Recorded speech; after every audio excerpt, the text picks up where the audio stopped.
Hola, necesito comprar el boleto de ida y vuelta para Buffalo.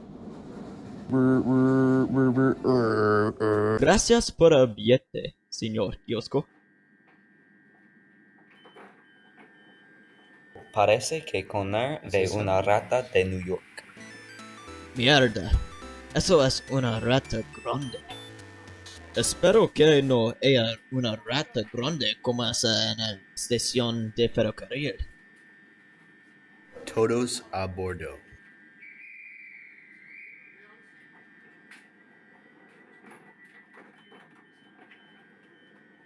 Encuentren una plaza libre y siéntense, por favor. Connor sube al tren.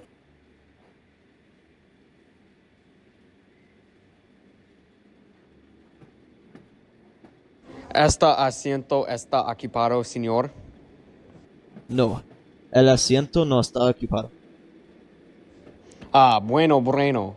Gracias, señor. Buenos días, conductor. ¿Dónde está el baño? El baño este es solo un par del coche más abajo. Connor vio una gran cantidad de bicarbonato de sodio en polvo dentro de la bolsa.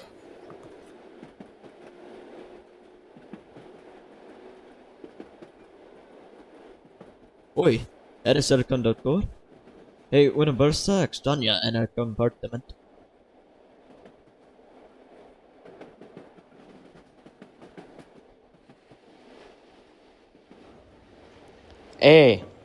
¿Qué estás haciendo con mi bicarbonato de sodio?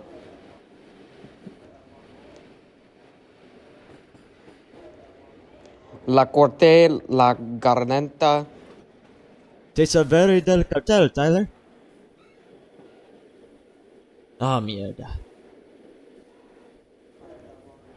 La corté la garganta. ¿Te sabes del cartel, Tyler? Gracias por salvarme, Connor. De nada, mi amigo. Todas las personas, con excepción del miembro del cartel, vivirán feliz para siempre.